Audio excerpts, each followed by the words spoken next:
Assalamualaikum warahmatullahi wabarakatuh. Perkenalkan, nama saya Ilfa Munajah dari Prodi Pendidikan Bahasa Arab UIN Sunan Gunung Jati Bandung. Yang pada kesempatan kali ini saya akan memaparkan jawaban ujian akhir semester mata kuliah Pendidikan Kewarganegaraan.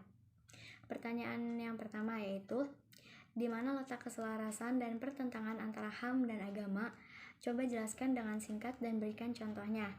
Jawabannya, keselarasan HAM dan agama yaitu sama-sama menjunjung tinggi derajat manusia agar hidup aman, damai, tentram, dan sejahtera. Contohnya, hak hidup. Islam mengajarkan manusia untuk tidak boleh membunuh, memfitnah, dan lainnya. Begitupun hak asasi manusia.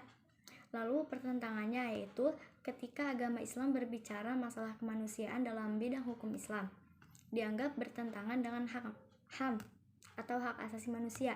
Seperti contohnya, dalam Islam LGBT itu tidak diperbolehkan, sedangkan menurut HAM itu hak masing-masing manusia itu sendiri. Lalu yang nomor 2 yaitu jelaskan bagaimana relasi di antara 3 lembaga, yaitu legislatif, eksekutif, dan yudikatif dalam mencapai tujuan nasional. Jawabannya yaitu kekuasaan dibagi 3 agar tidak ada penyalahgunaan kekuasaan. Karena jika negara dipimpin fokus pada satu orang, tentunya kekuasaan akan dominan dan mensejahterakan kalangannya terlebih dahulu. Hubungan lembaga legislatif, eksekutif, yudikatif di negara Indonesia adalah mereka sederajat tetapi saling berpengaruh satu dengan lainnya. Karena sederajat itulah akan ada kewenangan dan pengertian dari masing-masing lembaga. Seperti pelaksanaan UU diawasi oleh legislatif dan lembaga yudikatif yang mengontrol dari legislatif yang membuat undang-undang, karena cenderung kekuasaan partai sehingga harus ada yang mengontrol, yaitu lembaga yudikatif. Lalu pertanyaan yang ketiga yaitu, apakah konsep tersebut sesuai dengan model masyarakat kota yang dibangun oleh Nabi Muhammad di Madinah?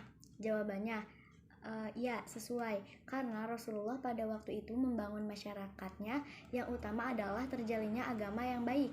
Lalu dalam proses jalannya akhirnya timbullah peradaban masyarakat yang bekerja sama antara satu golongan dengan golongan yang lain, tidak membedakan agama, tidak membedakan suku, dan saling menghargai. Dan akhirnya menjadi masyarakat kota. Karena masyarakat kota itu cirinya tidak hanya satu suku.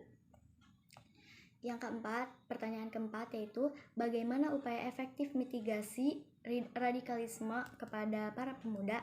Jawabannya yaitu, yang pertama, pembinaan agama bagi pemuda melalui pendidikan dari tingkat dasar hingga ke tingkat perguruan tinggi untuk mencegah masuknya paham radikalisme. Yang kedua, menjalin hubungan koordinatif dengan lembaga atau ormas keagamaan Islam, Kristen, Katolik, Hindu, Buddha, dan Konghucu dalam upaya mencegah paham radikalisme. Yang ketiga, melakukan penanggulangan paham radikalisme dengan edukasi masyarakat, penyuluhan, bimbingan masyarakat di sekolah, keluarga, pesantren, majelis taklim, serta sejumlah program seperti dialog, workshop, dan diklat.